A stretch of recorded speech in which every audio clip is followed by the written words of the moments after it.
بسم اللہ الرحمن الرحیم۔ خطبہ حجۃ الوداع کا ہم مطالعہ کر رہے تھے سیرت رسول صلی اللہ علیہ وسلم کے کورس کے تحت۔ تو اس میں میدان عرفات کا جو قیام ہے، 8 ذی الحجہ کو آپ علیہ السلام جو ہے وہ منا کے لیے نکلے، ظہر، عصر، مغرب، عشاء اور فجر 9 کی منا میں پڑھی، پھر اس کے بعد آپ عرفات کے لیے نکلے فجر کے بعد، سورج طلوع ہونے کے بعد۔ تو پھر عرفات میں جا کے ظہر کے وقت میں زوال شمس کے بعد حج کا خطبہ ہوا۔ تو اس خطبے کے جو الفاظ ہیں وہ ہم نے دیکھے۔ تو حج کے موقع پہ 3-4 خطبوں کا تذکرہ ملتا ہے، ایک نہیں ہے، 3-4 ہیں، ان میں اختلاف بھی ہے، ٹھیک ہے۔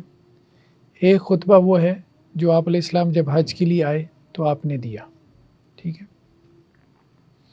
شروع کا ایک خطبہ جس کا ذکر ہمیں ملتا ہے۔ پھر یہ والا ہے، اور ایک پھر منا کا خطبہ ہے، اس کے بعد ایک اور خطبہ ہے، ٹھیک ہے۔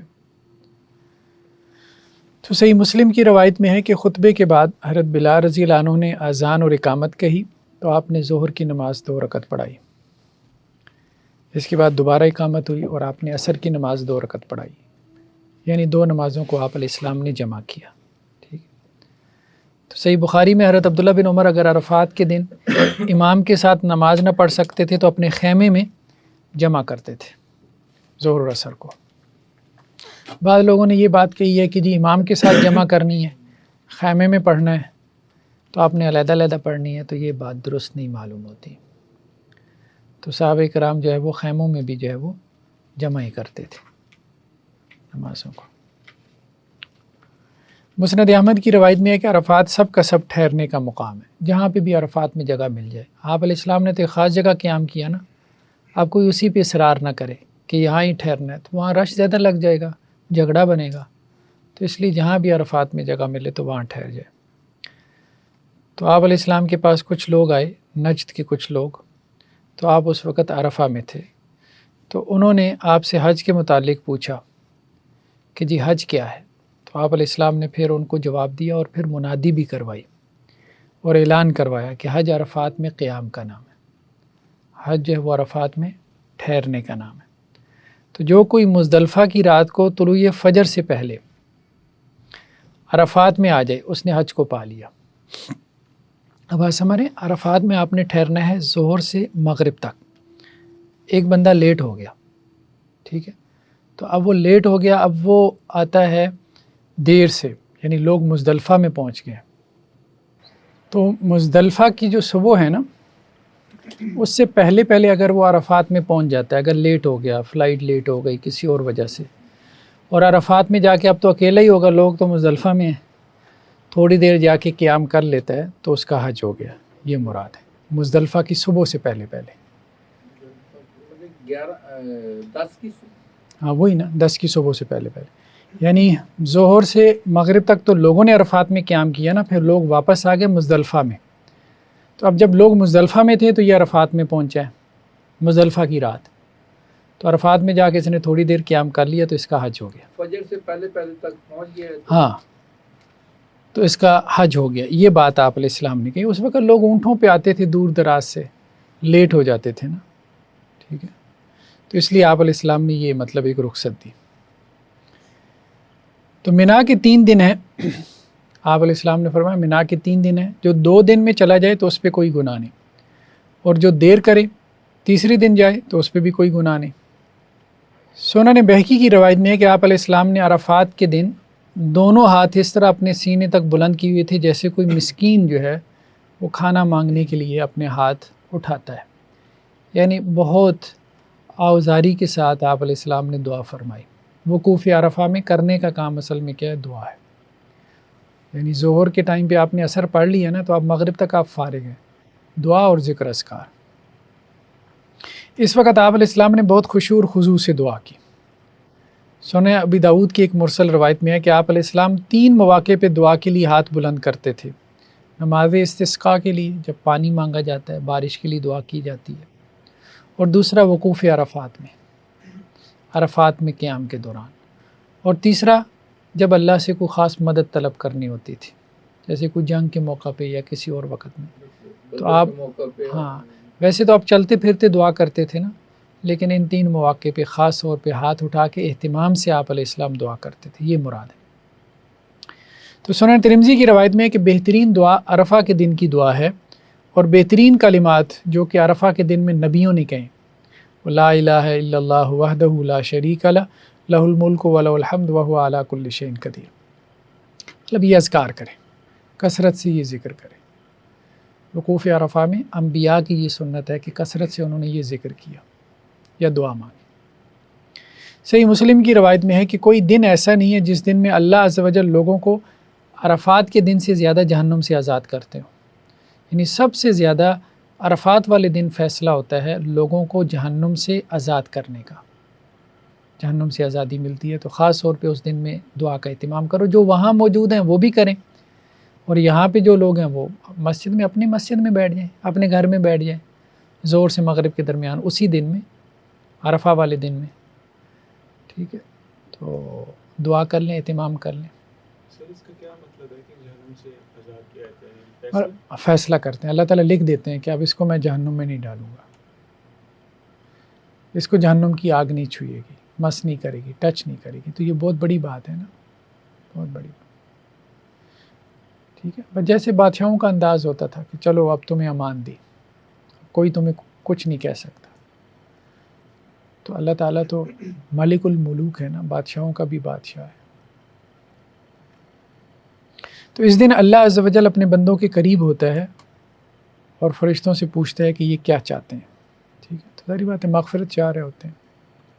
سنن بہقی کی روایت میں ہے کہ آپ علیہ السلام نے عرفات کی شام امت کے لیے مغفرت کی دعا کی، اور بہت دعا کی۔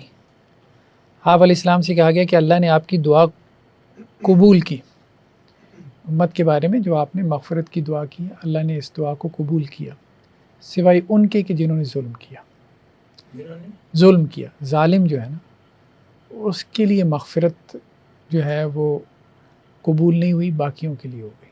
وہ تو ظاہری بات ہے جس پہ ظلم کیا ہے پہلے اس سے معافی مانگے نا، یا اس کا حق ادا کریں۔ ظلم یہ خاص معنی میں آیا ہے؟ ہاں، مطلب کسی کے ساتھ زیادتی کرنا، کسی کا حق مار لینا۔ تو عرفات کے دن میں ہی یہ وحی نازل ہوئی، الیوم اکملت لکم دینکم واتممت علیکم نعمتی ورضیت لکم الاسلام دین، کہ آج کے دن میں نے تمہارے لیے تمہارا دین مکمل کر دیا اور تمہارے لیے دین اسلام کو پسند کیا۔ تو تکمیل دین ہوا ہے عرفات والے دن، 10 ہجری میں حجۃ الوداع کے دن، اور یہ جمعے کا دن تھا۔ تو تبری کی روایت میں ہے کہ حضرت عمر رضی اللہ عنہ نے جب یہ آیت سنی تو رونے لگ گئے۔ تو آپ علیہ السلام نے پوچھا تو انہوں نے کہا کہ جی ہم تو مزید خیر اور رہنمائی چاہتے تھے، دین مکمل ہو گیا، اس کا مطلب یہ ہے کہ وحی کا دروازہ بند ہونے والا ہے، ہمیں تو لگتا ہے کہ ابھی مزید وحی آنی چاہیے، تو اس لیے رونا آ رہا ہے۔ لیکن اب چونکہ یہ چیز مکمل ہو گئی ہے تو اب اس میں کوئی کمی نہیں رہے گی، اس کا مطلب ہے کہ یہ بند ہو جائے گی۔ بعض اہل علم نے یہ بھی توجیہ کی ہے کہ حضرت عمر کے رونے کا مقصد یہ تھا یا وجہ یا سبب یہ تھی کہ انہیں احساس ہو گیا کہ اب اللہ کے رسول صلی اللہ علیہ وسلم جانے والے، دین مکمل ہو گیا نا، جو آپ کا مقصد تھا آپ کے بھیجنے کا وہ پورا ہو گیا۔ تو صحیح بخاری میں ایک روایت ہے کہ ایک یہودی نے حضرت عمر رضی اللہ عنہ سے کہا تھا کہ اگر یہ آیت ہم پر نازل ہوتی تو ہم اس دن کو عید کا دن بنا لیتے، کہ اللہ نے خوشخبری دی ہے کہ دین مکمل ہو گیا، یعنی اب اس میں کوئی کمی بیشی نہیں رہے گی۔ لیکن یہ آیت بعض لوگوں نے کہا کہ آخری آیت ہے، لیکن یہ آخری آیت نہیں ہے۔ سورہ بقرہ کی وہ جو آیت ہے نا سود سے متعلق، وہ والی آخری آیات ہیں، وَاتَّقُوا يَوْمًا تُرْجَعُونَ فِيهِ إِلَى اللَّهِ۔ تو صحیح بخاری میں ام فضل رضی اللہ عنہ سے روایت ہے کہ میں نے عرفات کے دن آپ علیہ السلام کی خدمت میں دودھ کا ایک پیالہ بھجوایا۔ وہ اس لیے بھجواتے تھے کہ لوگوں میں اختلاف ہو جاتا تھا کہ آپ علیہ السلام نے روزہ رکھا ہے کہ نہیں، پھر وہ اس طرح سے بھجوا دیتے تھے کہ پتہ چل جائے گا کہ آپ روزے سے ہیں کہ نہیں۔ تو آپ علیہ السلام نے پی لیا، اس کا مطلب یہ ہے کہ آپ نے عرفات والے دن روزہ نہیں رکھا۔ تو حاجی جو وہاں موجود ہیں وہ نہیں رکھیں گے، وہ روزہ نہیں رکھیں گے، جو غیر حجاج ہیں وہ عرفات والے دن روزہ رکھیں گے۔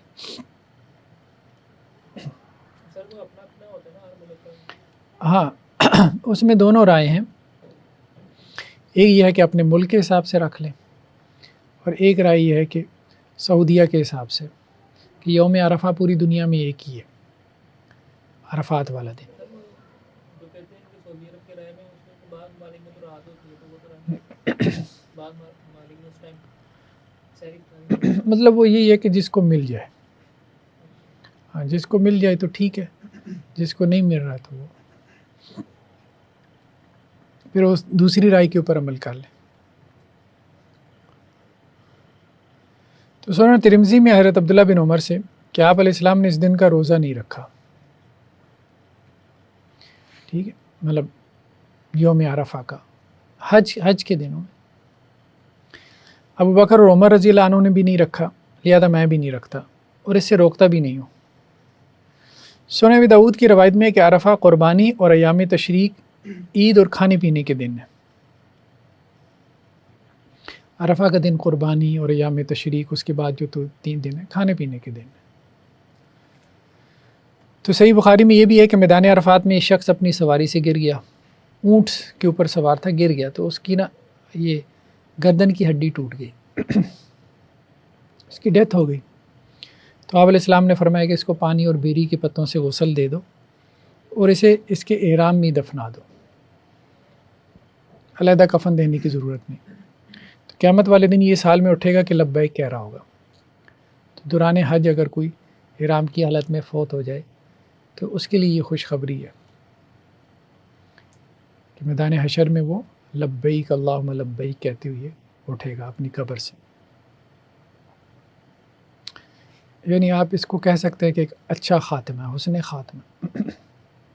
تو عرفات جو ہے وہ اب وہاں سے واپسی ہوتی ہے سورج غروب ہونے کے بعد، غروب آفتاب کے بعد 9 ذی الحجہ کو۔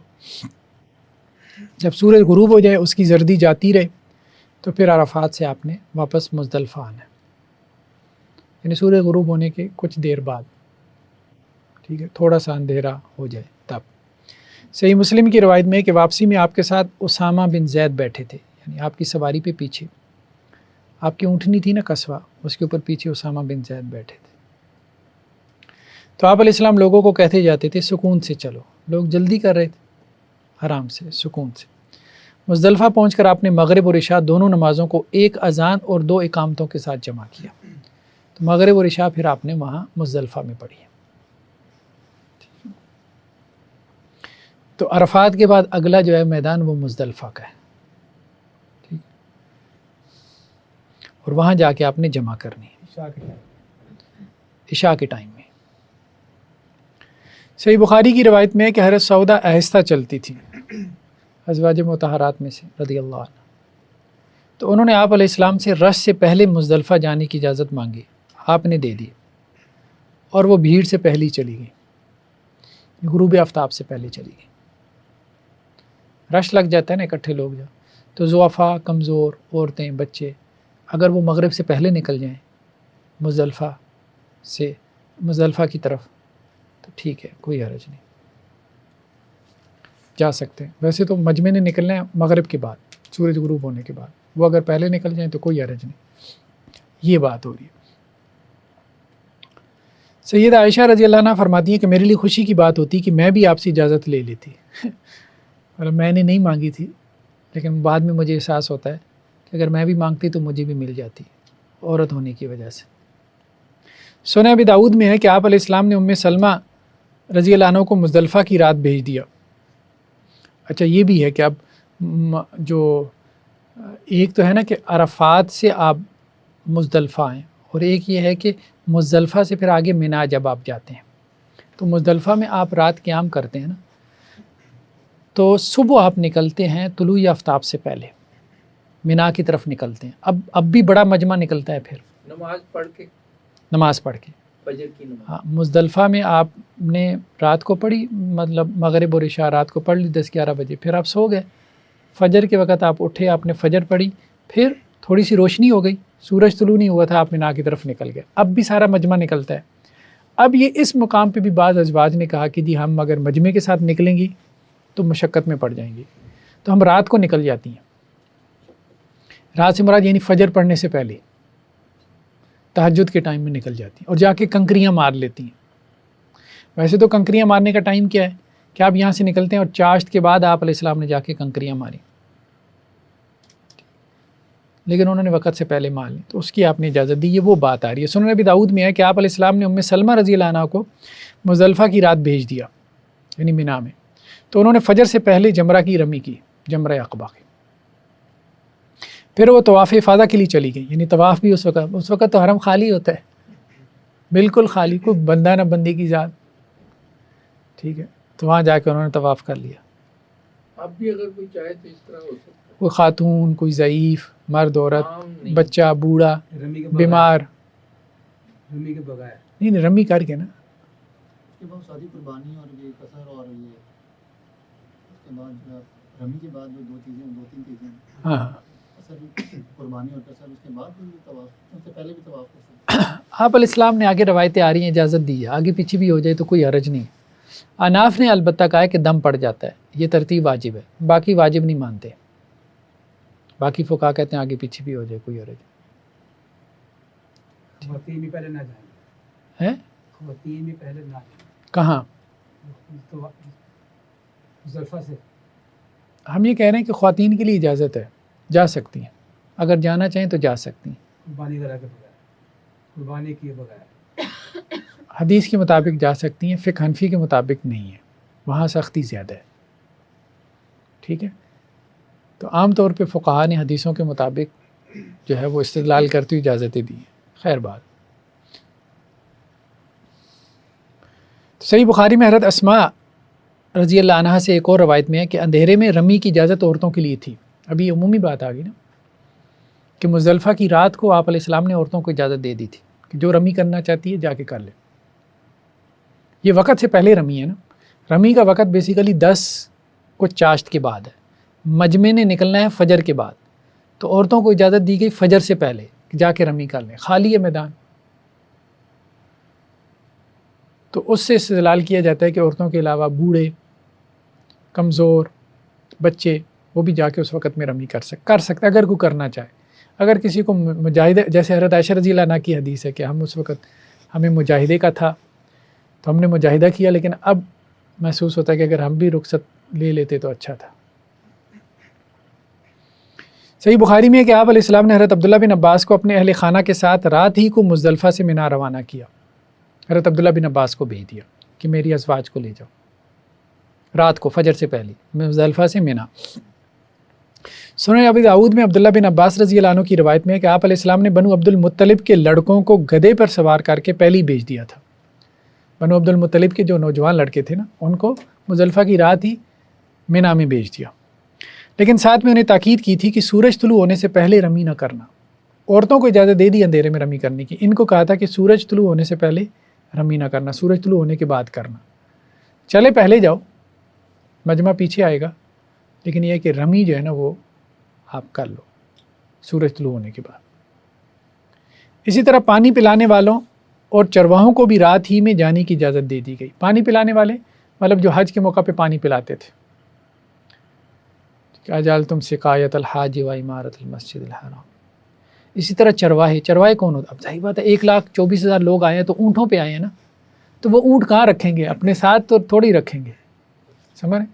جیسے آج گاڑیاں ہوتی ہیں تو کہیں پارکنگ سٹینڈ ہوگا نا، تو اس لیے وہاں چرواہے ہوتے تھے، وہ آپ کی سواریوں کو، آپ کے اونٹوں کو پھر سنبھال کے رکھتے تھے،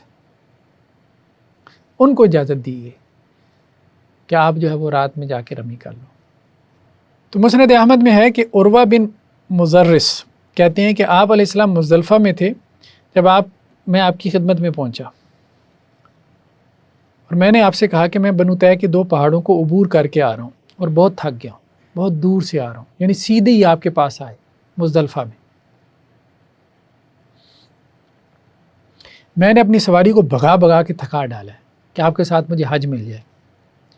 اللہ کی قسم رستے میں جو پہاڑ بھی آیا میں نے اس پہ وقوف کیا، یعنی یہ نیت کر کے کہ یہ وقوف عرفات میرا شمار ہو جائے، ٹھہرنا تو ویسے بھی تھا، ٹھیک ہے۔ کیا میرا حج ہو گیا؟ آپ نے فرمایا جس نے ہمارے ساتھ صبح کی نماز مزدلفہ میں پڑھ لی اور ہمارے ساتھ یہاں وقوف کر لیا، بشرطے کہ وہ رات یا دن میں کسی بھی وقت عرفات سے ہو آیا ہو، یعنی وہ پچھلے دن میں یا رات مزدلفہ کی رات میں، تو اس کا حج مکمل ہو گیا۔ بس فجر ہمارے ساتھ مزدلفہ میں پڑھ لی اس نے. وہی بات ہے کہ فجر سے پہلے پہلے وہاں عرفات میں گیا اور فجر ہمارے ساتھ مزدلفہ میں پڑھ لی. اگر اتنا لیٹ ہو گیا تو اس کا حج ہو گیا. اور عرفات میں وقوف لازمی کیا. ہاں عرفات میں وقوف کر کے پھر مزدلفہ میں 1 منٹ کے لیے وقوف کیا. ہاں تھوڑی دیر کے لیے. ٹھیک ہے تو اس نے حج پا لیا. مطلب بہت آسانی ہو گئی ہے نا. بہت آسانی. جو اس سے لیٹ ہو گیا تو ظاہری بات ہے اب اس کا حج نہیں ہے. پھر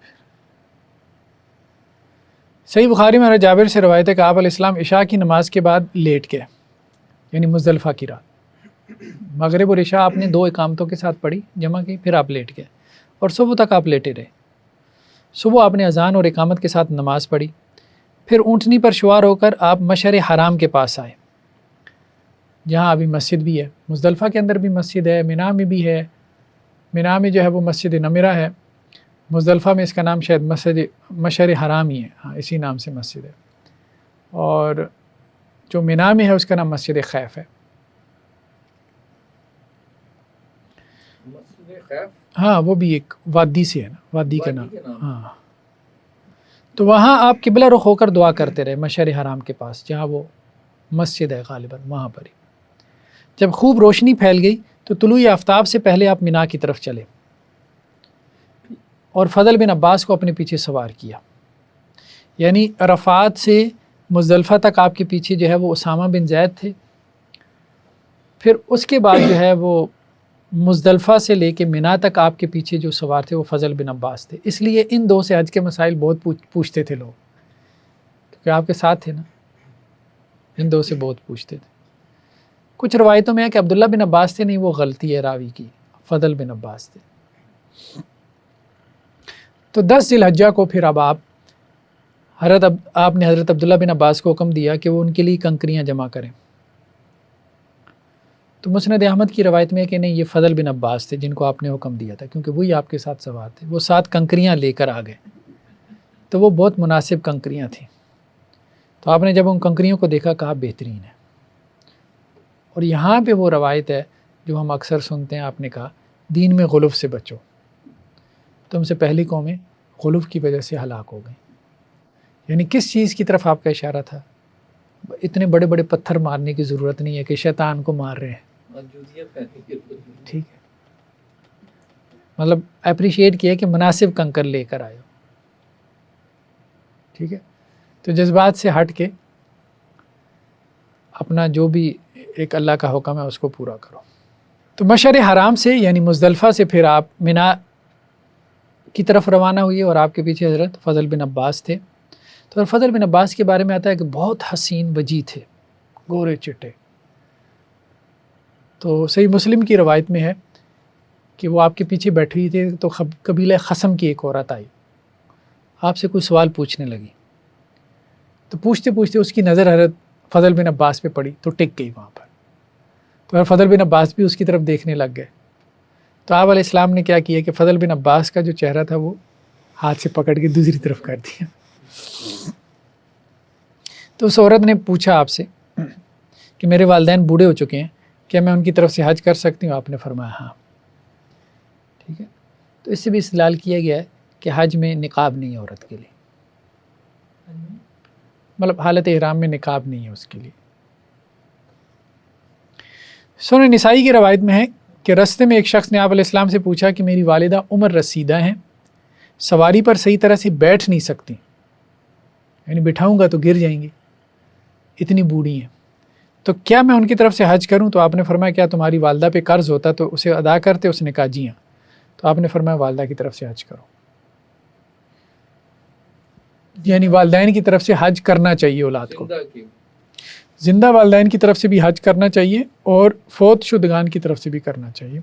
زندہ جب کہ خود نہ کر سکتے ہو، اتنے بوڑھے ہوں، وہاں جا کے رلانے کی ضرورت تو نہیں ہے نا ان کو. ان پہ فرض تھا یا نہیں؟ ہاں فرض تھا تو پھر ہی نا، ان کے اوپر اگر حج فرض تھا تو پھر ان کے فوت ہونے کے بعد آپ نے اس قرض کو ادا کرنا ہے. یا ان کی زندگی میں فرض ہو گیا تھا لیکن وہ ادا نہیں کر پائے، لیٹ کرتے رہے. بعض اوقات ہوتا ہے نا بندہ لیٹ کرتا رہتا ہے، یار اگلے سال کر لوں گا، اگلے سال کر لوں گا. اب اس کے اوپر فرض تو ہو چکا تھا وسائل کے حساب سے. ہاں وسائل کے حساب سے، صحت کے حساب سے بھی. اب وہ ٹالتا رہا، خود ہی ٹالتا رہا، تو اب بیماری نے اس کو آ لیا، بڑھاپے نے آ لیا تو فرض تو اس کے اوپر ہے نا، تو اب ایسی صورت میں اس کی اولاد ادا کرے گی۔ صاحب اگر وہ فرضیت کے درجے میں حالات اس قسم کے ہیں، فائنینشلی طور پہ وہ حج نہیں کر سکتا، نہیں پھر تو نہیں ہے نا، پھر اگر پھر بھی کر لے تو پھر بھی مستحب ہے، ریکمینڈڈ ہے، ٹھیک ہے، ہو جائے گا سر؟ ہو جائے گا، بالکل ہو جائے گا۔ نفلی میں کاؤنٹ نفلی حج کاؤنٹ ہوگا۔ اگر والدین کی طرف سے حج اگر کرتا ہے، ان کے اوپر فرض نہیں تھا، پھر بھی ان کی طرف سے کرتا ہے تو وہ ان کی طرف سے نفل ہو جائے گا۔ والدین کی طرف سے نفلی ہوگا، ہاں ان کی طرف سے بھی نفل ہوگا اور ان کو اس کا ثواب ملے گا۔ جو بندہ حج یعنی کہ والدین کی طرف سے کر رہا ہے تو وہ اس کو اپنے حج کا ثواب ملے گا؟ نہیں، پہلے اپنا حج کرے گا، ٹھیک ہے، کیونکہ آپ علیہ السلام نے ایک آدمی کو کہا جو آپ کے ساتھ کھڑا تھا اور اس طرح سے نیت کر رہا تھا، لبیک ان شبرما، شبرما کی طرف سے لبیک۔ آپ علیہ السلام فرمایا یہ شبرما کون ہے؟ تو شبرما نہیں ہے، تو پہلے اپنی طرف سے حج کر، پھر اس کی طرف سے حج کر، تو یعنی کہ ایک ہی چکر میں ہوگا کہ الگ الگ ہوگا؟ الگ الگ۔ پہلے اپنا حج کرے گا، اگلے سال پہ پھر اس کے بعد کسی کی طرف سے حج کر سکتا ہے، یعنی حج بدل اس کو کہتے ہیں نا، کسی کی طرف سے حج کرنا، تو وہ تبھی کر سکتا ہے جب اس نے اپنا حج کیا ہو، ٹھیک ہے۔ سر ایک اور سوال ہے کہ اگر ان پہ فرض تھا وہ نہیں کر سکے، اولاد کے اوپر فرض ہے یا وہ مستحب ہے؟ اولاد کے اوپر اگر استطاعت ہے تو فرض ہے، کیونکہ حدیث سے یہی معلوم ہو رہا ہے، قرض ہے، والدین کا قرض اولاد کے ذمے ہے کہ اتاریں، تو یہ اللہ کا قرض ہے، اولاد کو اتارنا چاہیے۔ تو حج کی طرح عمرے کا بھی کیا ہے، عمرہ بعض کے نزدیک فرض ہے، بعض کے نزدیک نہیں ہے، والدین کی طرف اختلاف سے، ہے۔ ہاں والدین کی طرف سے عمرہ بھی کر سکتے ہیں۔ تو وادی محصر سے گزرتے ہوئے آپ علیہ السلام نے اونٹنی کو تیز کر دیا، یعنی وادی محصر جو ہے نا، یہ وہ وادی ہے نا جہاں ابرہا کا جو لشکر جو آیا تھا بیت اللہ پہ حملہ کرنے کے لیے، اس کا یہ رستہ تھا نا، روٹ تھا، اور یہاں اس کے اوپر جو ہے وہ اوپر سے ابابیل نے پتھر پھینکے تھے، یعنی عذاب نازل ہوا تھا، تو عذاب والی جگہوں سے آپ علیہ السلام تیزی سے گزر جاتے تھے، تو وادی محصر سے پھر آپ نے تیزی سے جو ہے وہ گزرے، اونٹنی کو تیز کر دیا۔ یہاں تھوڑا سا ایک جو پتھر قبیلے پھینکے تھے وہ چھوٹے پتھر تھے نا، ہاں چھوٹے چھوٹے پتھر تھے، کنفرم ہے۔ جی جی، اصل میں یہ بعض لوگوں نے ویڈیو بنائی ہے بڑے پتھروں والی، یہ نہیں چھوٹے چھوٹے پتھر کنکر پھینکے تھے، تو وہ ان کے لیے جو ہے وہ نبی کریم صلی اللہ عذاب علیہ وسلم عذاب والی جگہ سے منع کرتے تھے اور وہ جلدی سے گزر جاتے جلدی سے گزر جاتے تھے ایسے۔ مگر اب لوگ وہاں دیکھنے کے لیے جاتے ہیں، وزٹ کرتے ہیں، ہاں، بس عذاب والی جگہوں پہ اگر کوئی عبرت کے لیے جاتا ہے اور اس کو عبرت ملتی بھی ہے تو پھر تو علیحدہ مسئلہ ہے، ویسے اس کو پکنک سپاٹ بنا لینا تو یہ درست نہیں ہے، یہ غلط ہے۔ سعودی میں تو الاولا پہ کانسرٹ وغیرہ ہوتے ہیں، اسے پہاڑ کے راشن میں نہیں کانسرٹ وغیرہ وہاں پہ کرنا اب ظاہری بات ہے، سعودیہ کرے یا کوئی اور کرے تو یہ غلط ہے، ٹھیک ہے۔ ہاں، تو مطلب انہی جگہوں پہ جہاں پہ قوموں پہ عذاب نازل ہوا ان کو اب پکنک سپاٹ بنا لیں، ان کو اب تفریح کا مقام اور اڈا بنا لیں، تو اس سے بڑھ کے تو کوئی غفلت نہیں ہوگی، عذاب کو دین سے جو ہے وہ غفلت، دین کے میسج سے، پیغام سے غفلت، سنت سے غفلت۔ تو اصحاب فیل کو نشانہ بنایا گیا تھا اس وادی کے اندر، ٹھیک ہے، تو کہا جاتا ہے کہ ایک ہاتھی نا ان کا آگے بڑھنے سے رک گیا تھا، اس لیے اس کو محصر کہتے ہیں، مطلب اس کو روک دیا گیا۔ صحیح مسلم کی روایت میں ہے کہ وادی سے گزرنے کے بعد آپ علیہ السلام نے لوگوں کو حکم دیا کہ جمرے کو مارنے کے لیے کنکر جمع کر لیں، یعنی یہ مزدلفہ سے مینا کے درمیان میں ہے نا یہ وادی محصر۔ تو پھر جب مینا میں لوگ پہنچے تو اب آپ علیہ السلام نے کہا کہ کنکر جمع کر لیں۔ مسند احمد کی روایت میں ہے کہ آپ علیہ السلام نے یہ بھی فرمایا کہ میری امت کے لوگ مجھ سے مناسک سیکھ لیں، میں نہیں جانتا کہ اس سال کے بعد ان سے ملاقات ہو پائے گی کہ نہیں۔ تو 7 کنکر مارنے ہوتے ہیں نا، تو مزدلفہ سے مینا کی طرف جاتے ہوئے وادی محصر سے تیزی سے گزریں اور 7 کنکر چن لیں، بس یہ کام کرنا ہے۔ تو اب آپ سورج طلوع ہونے سے پہلے نکلے تھے تو چاشت کے وقت میں تقریباً آپ پہنچ جائیں گے مینا کے اندر۔ تو مینا میں جا کے سب سے پہلا کام پھر رمی کرنا ہے، جمرہ عقبہ کہا جاتا ہے کہ یہاں بیت عقبہ اولا ہوئی تھی تو اس لیے اس کو جمرہ عقبہ کہتے ہیں، ٹھیک ہے۔ ویسے اس کا نام جمرہ کبریٰ بھی ہے، سب سے بڑا جمرہ، 3 جمرات ہیں نا، 3 ستون ہیں۔ صحیح بخاری میں کہ آپ علیہ السلام جمرہ عقبہ تک مسلسل تلبیہ پڑھتے رہے، ٹھیک ہے، احرام باندھنے کے بعد سے لے کے 8 سے لے کے 10 تک، جمرہ عقبہ کی رمی تک تلبیہ پڑھنا ہے۔ جمرہ عقبہ کو عقبہ اس لیے کہتے ہیں کہ اس کے قریب بیت عقبہ ہوئی تھی، تو مکہ سے آتے وقت سب سے پہلے جمرہ کبریٰ آتا ہے جب آپ حرم سے ادھر آتے ہیں، پھر وسطیٰ، پھر صغریٰ ہے۔ صحیح بخاری کی روایت میں کہ آپ علیہ السلام نے یوم النحر کو چاشت کے وقت رمی فرمائی، اور بقیہ 3 دنوں میں زوال کے بعد، 11، 12، 13 کو بھی رمی ہے نا، وہ زوال کے بعد ہے، یہ زوال سے پہلے۔ ظہر کے شروع ہونے کے ٹائم، ہاں، ظہر کی شروع ہونے کے ٹائم کنکر ساتھ ساتھ ہی مارنے ہیں۔ 10 کو صرف ایک جمرے کو کنکر مارنے ہیں، اور 11، 12، 13 کو تینوں کو ایک ترتیب سے۔ استاد ایک سوال، جی، یہ پتھر مارنے کی سر کیا مطلب اس کے پیچھے کیا ریزن ہے؟ کہا جاتا ہے کہ حضرت ابراہیم علیہ السلام کو شیطان ورغلانے کے لیے آیا تھا جب انہوں نے قربانی دینی چاہی تھی، ٹھیک ہے، حضرت اسماعیل کی، تو اس وقت انہوں نے اس کو کنکر مارے تھے۔ تو گویا یہی ہے کہ ایک یاد تازہ کی جاتی ہے کہ شیطان اگر تمہیں کوئی وسوسہ ڈالتا ہے، دین سے پھسلانا چاہتا ہے، تو یہ ایک علامت ہے کنکر مارنا، کہ اس کو دور کرو اپنے آپ سے۔ تو اسی شعور کے ساتھ جو ہے یہ کنکر مارنے چاہیے، ٹھیک ہے۔ تاریخی روایات ہیں، کہا جاتا ہے اس سے مراد یہ ہے کہ تاریخی روایات ہیں، حدیث میں نہیں آتا کوئی۔ ٹھیک ہے۔ حدیث میں کوئی ایسی بات اس طرح سے ابھی میرے ذہن میں نہیں ہے، ہاں ابھی میرے ذہن میں نہیں ہے، ہو سکتا ہے ہو، لیکن ابھی میرے ذہن میں نہیں ہے، مطالعہ تازہ نہیں ہے۔ صحیح بخاری کی روایت میں ہے کہ حضرت عبداللہ بن مسعود رضی اللہ عنہ نے وادی کی نشیبی جانب سے جمرہ عقبہ کو 7 کنکریاں ماری، اور ہر کنکری پر اللہ اکبر کہا، اور اس طرح سے کہ بیت اللہ آپ کی دائیں جانب تھا اور مینا بائیں جانب تھا، یعنی آپ کی پوزیشن کیا تھی وہ انہوں نے واضح کی، ٹھیک ہے۔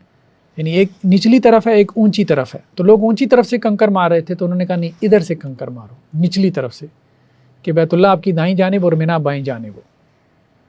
آپ علیہ السلام نے اس طرح سے کنکر مارے، تو مطلب سنت کو زیادہ سے زیادہ محفوظ کرتے تھے نا صحابہ کرام، یہ بات ہے۔ صحیح بخاری کی روایت میں ہے کہ چاشت کے وقت آپ علیہ السلام جمرات کے پاس آپ نے خطبہ بھی دیا، یعنی یہ دوسرا خطبہ ہے جو آپ نے دیا یہاں جمرات کے پاس، کیونکہ بہت سارے لوگ وہاں اس خطبے میں موجود نہیں تھے یا حاضر نہیں تھے، یا زیادہ لوگوں تک آواز نہیں پہنچ پاتی تھی، تو یہاں پہ پھر آپ نے دوبارہ خطبہ دیا جمرات کے پاس۔ اور اس خطبے میں عرفات کے خطبے کی کافی ساری باتیں دہرائیں۔ آپ علیہ السلام نے یہ بھی فرمایا کہ تمہارے خون، مال، عزت، آبرو تمہارے لیے اسی طرح محترم ہے جیسا کہ یہ شہر، مہینہ اور دن۔ یہ وہاں پر بھی تھا، یہاں پر بھی ہے۔ ان قریب تم اپنے رب سے ملو گے، وہ تم سے تمہارے اعمال کے بارے میں پوچھے گا۔ خبردار میرے بعد کافر مت بن جانا کہ ایک دوسرے کی گردنیں مارنے لگنا، یہ آپس میں جنگ و جدال نہیں کر رہے، اور وہ اتفاق سے ہو گیا مسلمانوں میں۔ اسی سے یہ محسوس ہوتا ہے کہ صحابہ میں 3 گروہ بن گئے تھے جنگ جمل میں بھی۔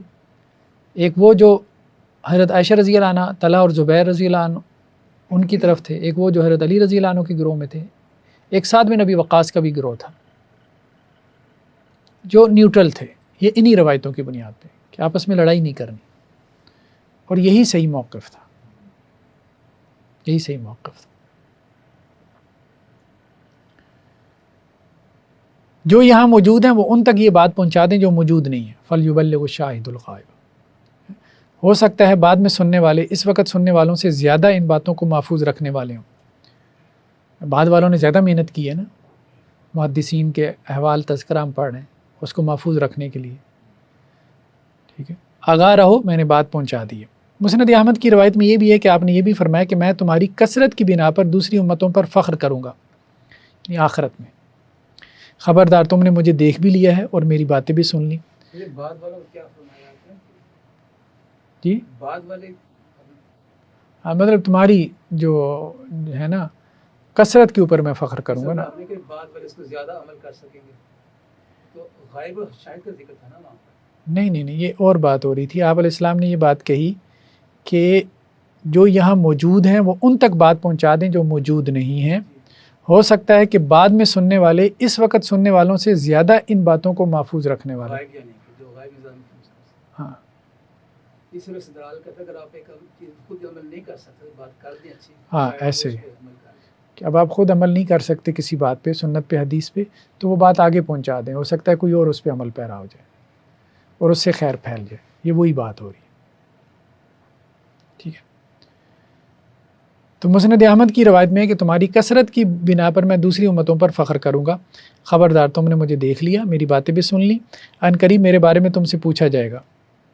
لوگ پوچھیں گے نا کہ اللہ کے رسول کیسے تھے، کیا کہتے تھے، بعد والوں کو جنہوں نے نہیں دیکھا انہیں تو شوق ہوگا نا، تو وہ تم سے پوچھیں گے۔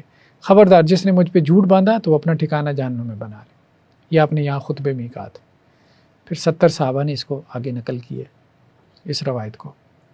آپ نے فرمایا کہ میں کچھ لوگوں کو جہنم سے چھڑا لوں گا لیکن کچھ لوگوں کو مجھ سے چھین لیا جائے گا۔ یہ حوض کوثر کی بات ہو رہی ہے۔ میں یہ کہوں گا کہ یہ میرے ساتھی ہیں، لیکن مجھے کہا جائے گا کہ آپ کو نہیں معلوم انہوں نے آپ کے بعد کیسی کیسی بدعات ایجاد کی۔ تو ایک تو سنت کا کہا کہ سنت کو آگے پھیلاؤ، آگے پہنچاؤ، اور دوسرا یہ ہے کہ بدعت سے اجتناب کرو، بدعت سے بچ کرو۔ سنن ابن ماجہ کی روایت میں ہے کہ آپ نے فرمایا جرم کا ذمہ دار مجرم ہی ہوگا، باپ پر بیٹے کے جرم کی ذمہ داری نہیں ہے اور بیٹے پر باپ کے جرم کی ذمہ داری نہیں ڈالی جا سکتی۔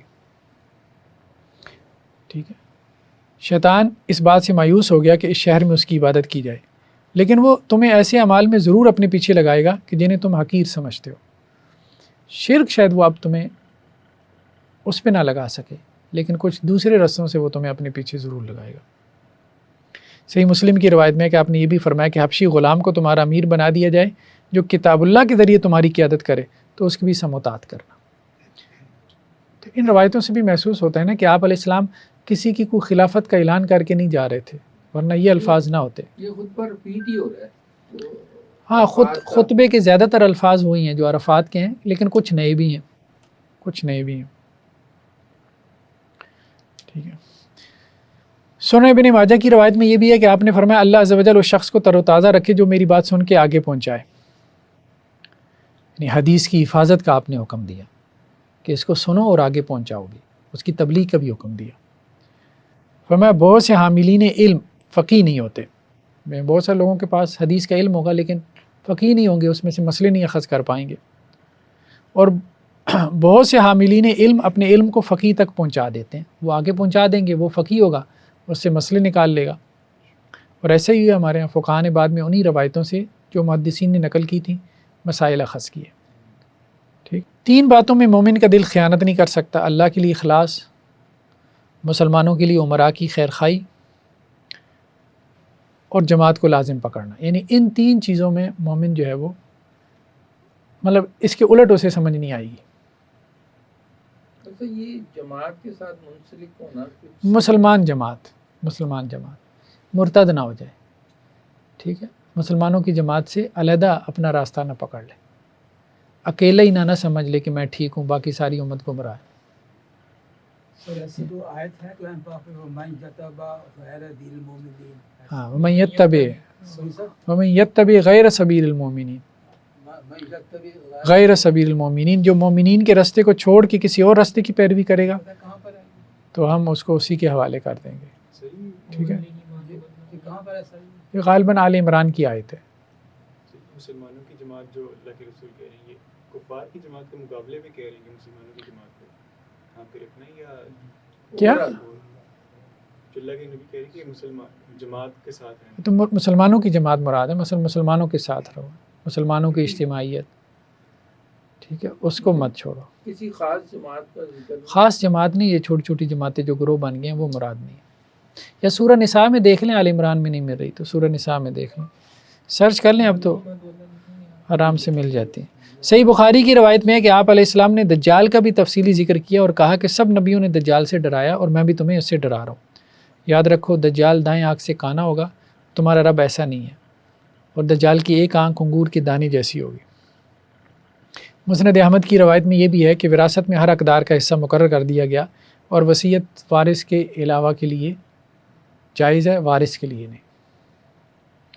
بچہ بستر والے کا شمار ہوگا اور زانی کو پتھر مارے جائیں گے۔ کافی ساری چیزیں رپیٹ ہوئی ہیں، ٹھیک ہے، لیکن کچھ چیزیں جو ہے وہ نہیں بھی ہیں۔ تو جمرہ عقبہ کو 7 کنکریاں مارنے اور اس کے قریب خطبہ دینے کے بعد کنکریاں ماری، پھر آپ نے خطبہ دیا، ٹھیک ہے، اس کے بعد پھر آپ نے قربانی فرمائی۔ تو صحیح مسلم کی روایت میں کہ آپ نے فرمایا میں نے یہاں قربانی کی اور مینا سب کا سب قربان گاہ ہے۔ مطلب اب اسی پہ نہ اٹک جانا کہ اللہ کے رسول نے یہاں قربانی کی تو یہاں ہی ہو سکتی ہے، مینا میں جہاں پہ بھی قربانی کر لو۔ اور ایام تشریق قربانی کے ایام ہے. ایام تشریق 11، 12، 13. صحیح مسلم کی روایت میں ہے کہ حضرت علی رضی اللہ عنہ یمن سے 100 اونٹ لائے تھے. ٹھیک ہے. آپ علیہ السلام نے ان میں سے 63 اپنے ہاتھ سے نہر کیے. 63، باقی 37 جو تھے وہ حضرت علی نے نہر کیے تھے. 100 اونٹوں کی جو ہے وہ آپ علیہ السلام نے قربانی کی. سنن ابی داؤد کی روایت میں ہے کہ صحابہ نہر کرتے وقت جو ہے وہ اونٹ کو کھڑا رکھتے تھے اور اس کا بایاں پاؤں باندھ دیتے تھے. ٹھیک ہے. سیین کی روایت میں یہ بھی ہے کہ آپ علیہ السلام نے حضرت علی کو حکم دیا کہ قربانی کے جانوروں کی کھالیں، گوشت اور پالان، یعنی وہ جو اوپر لکڑی کا ہوتا ہے، اس کو صدقہ کر دیں، اور قصاب کو اجرت اپنی طرف سے اس کے علاوہ سے دیں، یعنی کھال وغیرہ اجرت میں نہ دیں، گوشت بھی اجرت میں نہ دیں قصاب کو. مسند احمد کی روایت میں ہے کہ قربانی کے بعد آپ نے حل کروایا. تو قربانی ایام تشریق میں ہو سکتی ہے اور مینا میں ہوگی. ٹھیک ہے. اس کے بعد حل کیا؟ بعض روایات میں ہے کہ آپ کے حجام کا نام معمر بن عبداللہ العدوی تھا. صحیح مسلم کی روایت میں ہے کہ آپ علیہ السلام حجام سے اپنے بال منڈوا رہے تھے اور آپ کا جو بال بھی گرتا تھا وہ کسی کے ہاتھ میں گرتا تھا. صحابہ نے ان کو جمع کیا. صحیحین کی روایت میں ہے کہ آپ علیہ السلام نے حل کروانے والے کے لیے 3 مرتبہ رحمت کی دعا فرمائی اور بال کتروانے والوں کے لیے 1 مرتبہ دعا فرمائی، یعنی قصر والوں کے لیے 1 مرتبہ. سنن ابی داؤد کی روایت میں ہے کہ عورتوں کے لیے بال منڈوانا نہیں بلکہ صرف کتروانا ہے. ٹھیک ہے. تو حلق اور قصر کے حوالے سے کچھ روایات ہمیں مل گئی. اس کی کوئی مقدار مقرر کی ہے قصر کی؟ قصر کی کوئی مقدار مقرر نہیں ہے. ٹھیک ہے. قصر کا مطلب ہے بال چھوٹے کروانا، جتنے مرضی چھوٹے کروا لیں. بات تو ایک تھوڑے سے پکڑ کے کاٹ. ہاں بس وہ ہم نے پہلے ڈسکس کیا تھا نا. فقہا میں اس میں اختلاف ہے. امام شافعی کے نزدیک کم از کم 3 بال اگر آپ نے کاٹ دیے تو قصر ہو گیا. کچھ فقہا کہتے ہیں کہ نہیں، پورے سر سے تھوڑے سے بال لے بس. یہ ایک اختلاف. سنن نسائی کی روایت میں حضرت عبداللہ بن عباس سے مروی ہے کہ جمرہ عقبہ کی رمی کے بعد عورتوں کے علاوہ ہر چیز حلال ہو جاتی ہے. جمرہ عقبہ کی رمی، پھر اس کے بعد جو ہے وہ اس نے اب قربانی کر لی. قربانی کے بعد اب اس نے حل کروا لیا قصر، پھر اس نے احرام کھول دیا. اس کو کہتے ہیں تحلل اول، پہلی حلت احرام کھولنے کے بعد. چوتھا کام ہے طواف زیارت، اس کے بعد مکمل حلال ہو جاتا ہے. اس کو کہتے ہیں تحلل ثانی، یعنی مکمل حلت ہو گئی. تو تحلل اول کے بعد عورت حلال نہیں ہے، اس کے علاوہ سب کچھ حلال ہے. خوشبو لگا سکتا ہے، باقی جو بھی پابندیاں احرام کی ختم ہو جاتی ہیں، لیکن عورت کے پاس جانے کی پابندی وہ باقی رہتی ہے. وہ تحلل ثانی کے ساتھ ہوتی ہے، یعنی طواف کے بعد. ٹھیک ہے. یہ ایک فرق ہے. یہ بات اس حدیث میں بیان ہو رہی ہے. ٹھیک ہے. اور عورتیں جو ہے وہ طواف کے بعد حلال ہوتی ہیں، یعنی طواف زیارت افاضہ کے بعد. ایک شخص نے خوشبو لگانے کے بارے میں پوچھا تو حضرت عبداللہ بن عباس رضی اللہ عنہ نے کہا کہ آپ علیہ السلام نے کستوری لگائی تھی تحلل اول کے بعد. ٹھیک ہے. تو لگا سکتے ہو خوشبو. صحیح بخاری کی روایت میں حضرت عائشہ رضی اللہ عنہ سے مروی ہے کہ انہوں نے احرام کھولنے اور طواف زیارت سے پہلے آپ علیہ السلام کو خوشبو لگائی، یعنی وہی تحلل اول کے بعد. سنن ابی داؤد کی روایت میں ہے کہ 10 ذی الحجہ کی شام کو ام سلمہ رضی اللہ عنہ کے ہاں وہب بن زمع آئی ہوئی تھے اور انہوں نے قمیص پہن رکھی تھی. آپ نے ان سے طواف افاضہ کے بارے میں پوچھا. انہوں نے بتایا کہ ابھی تک نہیں کر سکے. وہب بن زمع حضرت ام سلمہ رضی اللہ عنہ کے ہاں آئے تھے، ان کے ریلیٹیوز میں سے تھے. تو آپ علیہ السلام نے ان کو عام کیجول ڈریس میں دیکھا نا، تو کہا کہ طواف زیارت کر لیا؟ انہوں نے کہا جی نہیں کیا. تو آپ علیہ السلام نے فرمایا پھر ایسا ہے کہ یہ قمیص اتارو، دوبارہ احرام باندھ لو. ٹھیک ہے. اور طواف زیارت سے پہلے احرام نہ کھولو. اب یہ کیا بات ہے؟ اصل میں تو احرام آپ کھول دیتے ہیں قصر اور حلق کے ساتھ، حکم یہی ہے. لیکن اس حدیث میں ایک اضافی بات آئی ہے. وہ یہ آئی ہے کہ ایک بندے نے 10 کو پہلے رمی کی، پھر اس کے بعد اس نے قربانی کی، پھر اس نے حلق قصر کروا کے احرام کھول دیا. ٹھیک ہے، ویل اینڈ گڈ. اب چوتھی چیز ہے طواف زیارت. اگر تو اس نے مغرب سے پہلے طواف زیارت کر لیا تو مکمل حلال ہو گیا. لیکن مغرب سے پہلے اگر طواف زیارت نہیں کر سکا تو اب اسے دوبارہ احرام باندھ لینا چاہیے اور طواف کے بعد کھولنا چاہیے. چاہے وہ تیسرے دن کرے، چاہے وہ 11 کو کرے، 12 کو، 13 کو کرے، جب بھی طواف کرے. اس کے بعد پھر دوبارہ کھولے. ہاں پھر احرام کھولیں. تو یہ یہاں اضافی بات آئی ہے کہ آپ علیہ السلام نے انہیں قمیص اتار کر دوبارہ احرام پہننے کا حکم دیا اور فرمایا کہ اگر تم شام سے پہلے طواف نہ کر سکو تو تم پر احرام کی پابندیاں لوٹ آئیں گی. شام سے پہلے طواف کر لیا تو ٹھیک ہے، تم نکل گئے، مکمل طور پہ نکل گئے. شام تک طواف نہیں کر سکے تو اب دوبارہ احرام باندھ لو. اب احرام کی پابندیاں اس وقت تک ہیں جب تک طواف زیارت نہیں ہو جاتا، اس کے ساتھ تم حج سے نکلو گے. صحیح مسلم کی روایت میں کہ ایک شخص نے آپ سے سوال کیا کہ میں نے قربانی کرنے سے پہلے سر منڈوا لیا.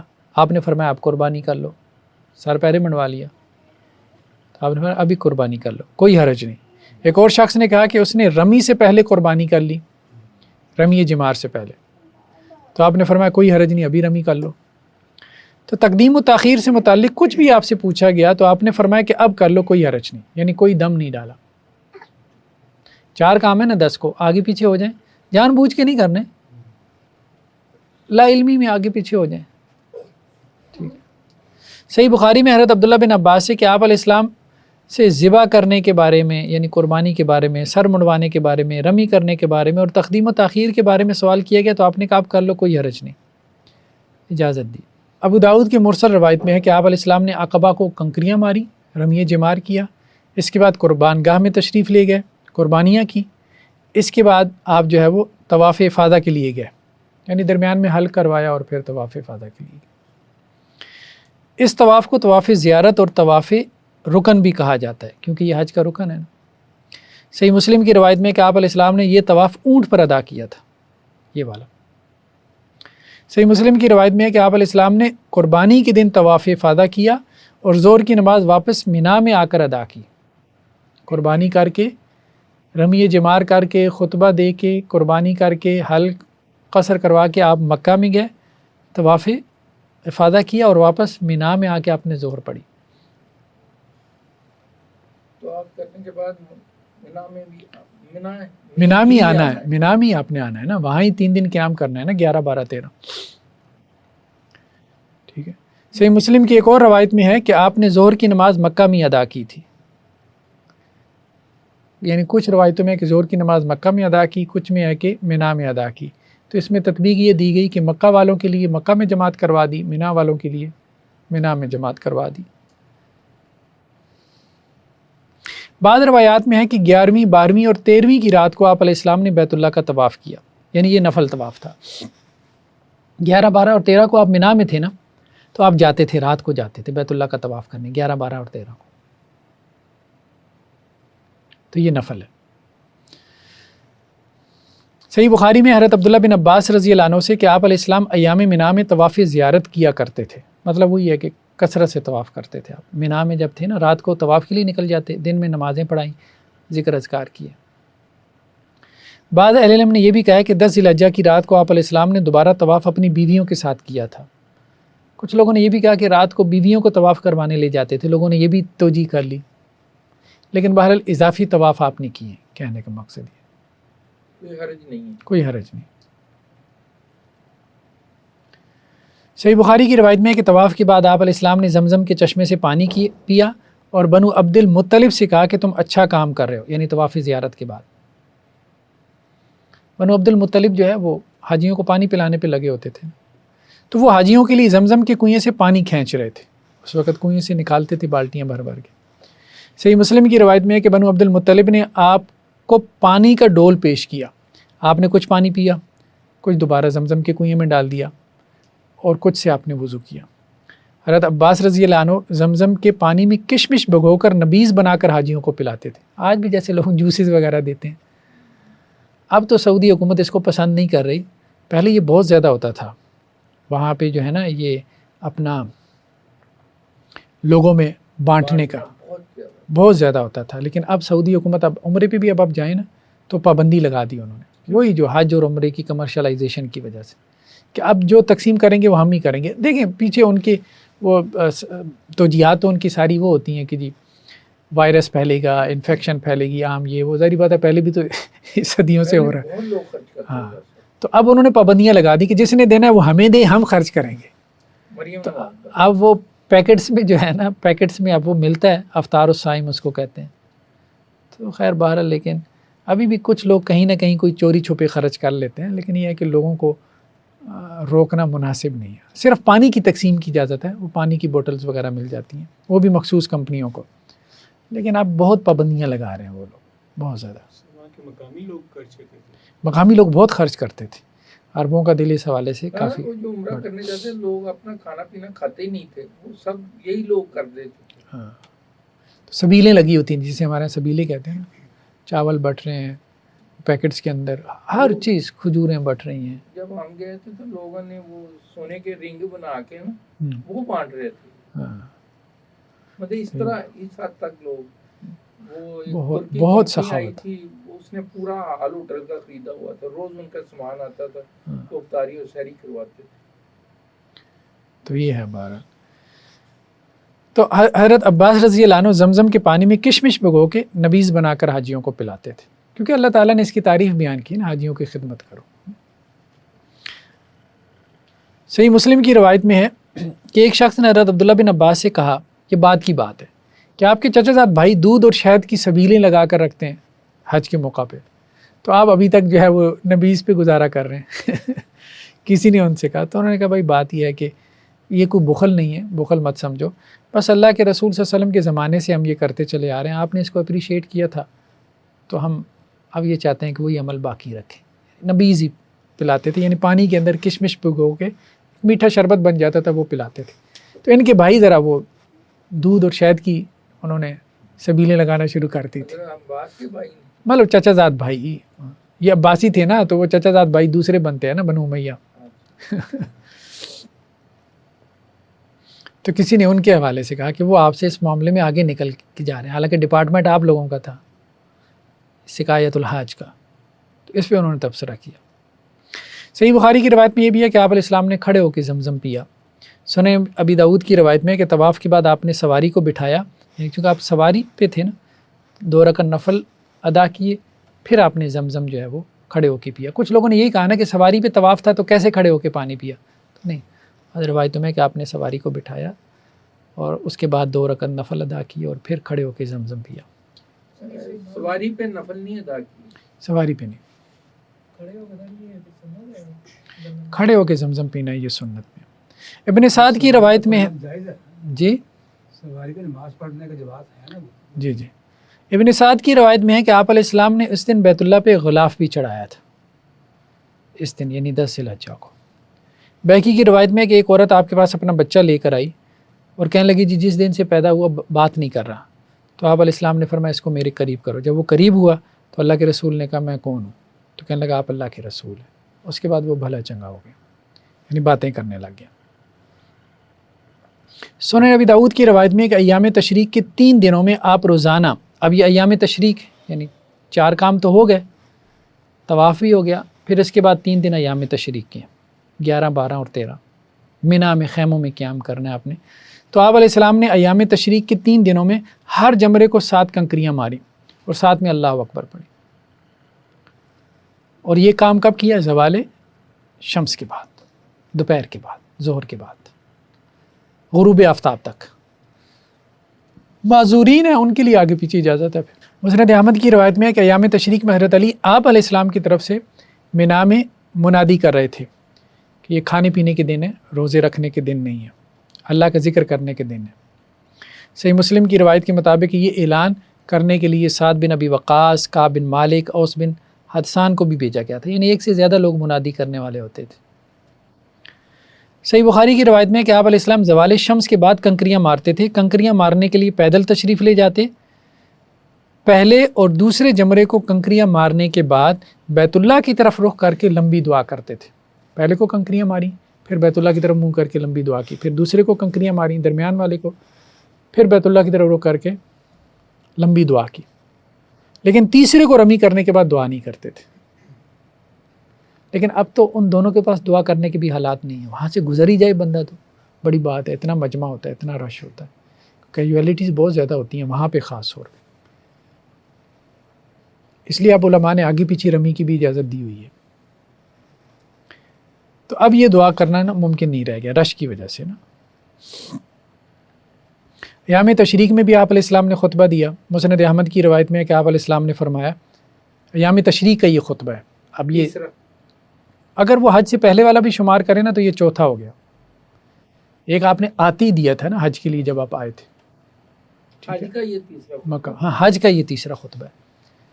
ایک عرفات کا، دوسرا 10 ذی الحجہ کا یعنی 9 ذی الحجہ، 10 کا، اور تیسرا یہ ایام تشریق کا. تو مسند احمد کی روایت میں ہے کہ آپ علیہ السلام نے فرمایا کسی عربی کو اجمی اور کسی اجمی کو عربی پر، کسی کالے کو گورے پر اور کسی گورے کو کالے پر کوئی فضیلت حاصل نہیں سوائے تقویٰ کے. یہ میرے خیال میں پہلے الفاظ نہیں آئے، یہ یہاں پر ہیں. کچھ لوگ ان کو خطبہ حجۃ الوداع کے طور پہ نقل کر دیتے ہیں. بہرحال اگر حجۃ الوداع کے خطبات تو یہ تینوں ہی اس میں ہیں، اس اعتبار سے بات ہے تو تینوں ہی ہیں. کچھ اور الفاظ بھی ملتے ہیں لیکن وہ وہی ہیں جو یوم عرفہ اور یوم نحر کے خطبے میں پہلے گزر چکے، جیسا کہ مسلمان کی جان مال کی حرمت، سود کی حرمت، آپس میں مسلمانوں کی لڑائی کی ممانعت، بیویوں سے اس نے سلوک وغیرہ، یہ سارے یہاں پہ بھی دہرایا آپ نے. یہ بھی منا میں ہی ہوا ہے، مینا میں ہو. دوسرا اور تیسرا جو جی جی. بعض روایات میں یہ بھی ہے کہ سورہ نصر بھی ایام تشریق میں نازل ہوئی، اذا جاء نصر اللہ والفتح. ٹھیک ہے. صحیح بخاری میں سید عائشہ رضی اللہ عنہ سے مروی ہے کہ سورہ نصر کے نزول کے بعد آپ ہمیشہ نماز میں سبحان ربی و بحمدک اللہم اغفر لی پڑھتے تھے. پہلے تو یہ پڑھتے تھے نا سبحان ربی العظیم یا سبحان ربی الاعلی. رکوع میں سبحان ربی العظیم پڑھتے تھے اور سجدے میں سبحان ربی الاعلی پڑھتے تھے. لیکن جب سورہ نصر نازل ہوئی تو اس میں 2 حکم تھے. ایک تو تسبیح کا فسبح بحمد ربک واستغفر، اور دوسرا استغفار کا. اب ان میں تسبیح تو تھی، استغفار نہیں تھا. تو پھر اس کے بعد آپ نے رکوع اور سجدے میں ایسی تسبیحات کا انتخاب فرمایا کہ جس میں تسبیح بھی تھی اور استغفار بھی تھا. سبحانک اللہم ربنا و بحمدک اللہم اغفر لی. یہ اس طرح سے اور الفاظ ملتے ہیں. 12 ذی الحجہ کو سورج غروب ہونے سے پہلے مینا چھوڑا جا سکتا ہے. 12 کو 11 گزار لی آپ نے، 12 بھی گزار لی. اب سورج غروب ہونے سے پہلے آپ نکل جائیں مینا سے، ٹھیک ہے. لیکن اگر یہاں مینا میں سورج غروب ہو گیا تو اب آپ کو 13 کی رات اور پھر 13 کا دن بھی گزارنا پڑے گا. موطا میں حضرت عبداللہ بن عمر سے روایت ہے کہ جسے 12 تاریخ کو مینا میں سورج غروب ہو جائے تو وہ 13 کو کنکریاں مار کر ہی نکلے. ٹھیک ہے. ایام تشریق کے تیسرے دن آپ علیہ السلام زوال کے بعد مکہ کی طرف روانہ ہوئے. یعنی زوال کے بعد آپ نے کنکریاں ماری نا 13 کو، اور پھر آپ مکہ چلے. اور وادی محسب میں آپ نے پڑاؤ ڈالا. خیف بنی کنانہ اس کو کہتے تھے. یعنی مکہ ڈائریکٹ نہیں گئے، مینا اور مکہ کے درمیان میں وادی محسب، خیف بنی کنانہ جسے کہتے تھے، وہاں آپ نے پڑاؤ ڈالا. اور اس کی وجہ کیا تھی؟ اس کی وجہ یہ تھی کہ صحیح مسلم کی روایت میں ہے کہ اس کو مقام ابتخ بھی کہتے تھے. یہ وہی مقام ہے جہاں قریش اور بنو کنانہ نے مل کر بنو ہاشم اور بنو مطلب کے خلاف معاہدہ کیا تھا. وہ شعب ابی طالب کا جو معاہدہ ہوا تھا وہ اصل میں یہاں پہ ہوا تھا. سارے قریش نے اور بنو کنانہ نے مل کے یہاں معاہدہ کیا تھا. تو آپ علیہ السلام نے وہاں جا کے پڑاؤ ڈالا یاد کروانے کے لیے، نصیحت کے لیے کہ ایک وہ وقت تھا جب ہمارے خلاف یہ سارے یہاں جمع تھے. ٹھیک ہے. اور آج اللہ کے دین کی تم شان و شوکت دیکھو.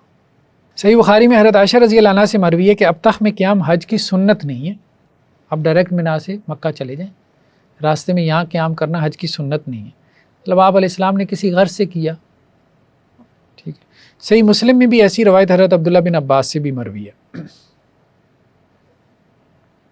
بس یہ 2-3 سلائیڈز اور ہیں تو ہم اس کو مکمل کر لیتے ہیں. یہ ہمارا حجۃ الوداع کا ٹاپک مکمل ہو جائے گا. صحیح بخاری کی روایت میں ہے کہ حج کرنے کے بعد سید عائشہ رضی اللہ عنہ نے آپ علیہ السلام سے عمرے کی اجازت مانگی، وہی جو ان کا عمرہ رہ گیا تھا کہ بیماری کے ایام کی وجہ سے. تو وہ اپنے ایام کی وجہ سے عمرہ نہیں کر پائی تھی. تو آپ نے ان کے بھائی عبد الرحمن سے کہا کہ اپنی ہمشیرہ کو حرم سے باہر لے جاؤ اور وہ وہاں سے عمرے کا احرام باندھ کر عمرہ کر لیں. ٹھیک ہے. تو صحیح بخاری کی ایک اور روایت میں ہے کہ آپ علیہ السلام نے انہیں کہا کہ مقام تنعیم سے احرام باندھ لو. مقام تنعیم جہاں ابھی جو ہے وہ اپنا ہے، ہاں مسجد عائشہ. ٹھیک ہے. تو مقام تنعیم کوئی تقریباً 7.5 کلومیٹر بنتا ہے گوگل میپس کے مطابق. ٹھیک ہے. 7.5 کلومیٹر بنتا ہے. صحیح بخاری میں روایت ہے کہ حج کا آخری عمل بیت اللہ کا طواف ہونا چاہیے، الوداعی طواف جسے کہتے ہیں. ایام تشریق سے واپس آپ مکہ میں آ گئے. اب جب آپ نے نکلنا ہے تو ایک طواف کر کے نکلنا ہے بس. اور جو عورتیں بیمار ہوں مخصوص ایام میں ہوں تو ان کے لیے اس سے تخفیف ہے، ان کے لیے یہ نہیں ہے، وہ بے شک چھوڑ دیں، طواف وداع چھوڑ سکتی ہیں۔ جمہور کے نزدیک یہ واجب ہے، اگر کسی نے چھوڑ دیا تو اس پہ دم واجب ہے۔ امام مالک کے نزدیک یہ سنت ہے طواف وداع جو۔ صحیح بخاری میں کہ آپ علیہ السلام نے وادی محصب میں ظہر تا عشاء نمازیں ادا کی، اس کے بعد کچھ دیر آپ نے احرام کیا، یعنی یہ 13 کی بات ہے نا، آپ منا سے واپس آئے، وادی محصب میں پڑاؤ ڈالا ظہر سے عشاء تک، پھر آپ نے کچھ دیر احرام کیا، پھر رات کو ہی آپ چلے گئے بیت اللہ، ٹھیک ہے۔ اس کے بعد آپ نے طواف کیا، یعنی طواف وداع کیا۔ بعض اہل علم کی رائے میں یہ طواف فجر سے پہلے تھا، جبکہ بعض روایات کے مطابق یہ فجر کی نماز کے بعد تھا، واللہ عالم، بہرحال فجر کے قریب ہی تھا۔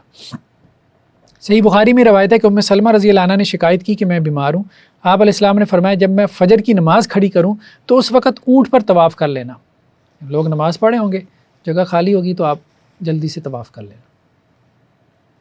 صحیح بخاری کی روایت میں کہ حضرت صفیہ رضی اللہ عنہ کو بیماری کے ایام شروع ہو گئے، تو آپ نے پوچھا کہ انہوں نے طواف زیارت کر لیا، تو آپ کو بتلایا گیا کہ کر لیا تھا، تو آپ نے فرمایا ٹھیک ہے پھر چلو۔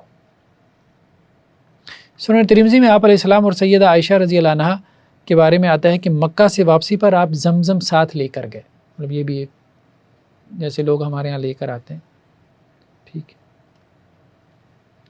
صحیح مسلم کی روایت میں ہے کہ سعد بن ابی وقاص شدید بیمار پڑ گئے، تو آپ ان کی عیادت کو تشریف لے گئے، یعنی ابھی مکہ سے نکلنے لگے تھے تو پتہ چلا کہ سعد بن ابی وقاص بیمار ہیں، تو انہوں نے آپ علیہ السلام سے کہا کہ آپ میرے لیے دعا کریں کہ مدینہ میں میری جو ہے وہ وفات ہو، یہاں نہیں، مدینہ۔ تو آپ علیہ السلام نے ان کے لیے صحت کی دعا کی۔ صحیح بخاری کی روایت میں ہے کہ ان کی ایک ہی بیٹی تھی حضرت سعد بن ابی وقاص کی، تو انہوں نے آپ علیہ السلام سے کہا کہ میں اپنا سارا مال صدقہ کرنا چاہتا ہوں، تو آپ علیہ السلام نے فرمایا نہیں، انہوں نے کہا آدھا، آپ نے فرمایا نہیں، انہوں نے کہا 1/3، تو اللہ کے رسول نے کہا یہ بھی زیادہ ہے، ٹھیک ہے۔ صحیح بخاری کی روایت میں یہ بھی ہے کہ آپ نے فرمایا تم اپنے اہل و عیال کے لیے مال چھوڑ کر جاؤ، یہ اس سے بہتر ہے کہ انہیں اس حال میں چھوڑ کے جاؤ کہ وہ دوسرے سے مانگتے پھریں، تو کچھ نہ کچھ چھوڑ کے جانا چاہیے۔ تو یہ بہرحال ہمارا جو حجۃ الوداع کا ایک چیپٹر تھا تقریباً ہم نے مکمل کر لیا۔ اب اس کے بعد کے جو واقعات ہیں، یہ مکہ سے مدینہ کا جو سفر ہے، رستے میں غدیر خم کا جو خطبہ ہے، اور اس کے بعد پھر مدینہ جا کے کچھ واقعات ہیں، اور آپ علیہ السلام کی رحلت کا جو سفر ہے، بیماری کے ایام ہیں، تو بس وہ ہمارا ایک ٹاپک رہ گیا۔ چلیں جی، سبحانک اللہم و بحمدک۔ یہ عمرہ حج ختم 13 کو ہو گیا، جی اس کے بعد وہاں رک سکتا ہے آدمی یا؟ ہاں رک سکتا ہے، ظاہری بات ہے، رکنا چاہے تو رک سکتا ہے، کوئی حرج نہیں ہے۔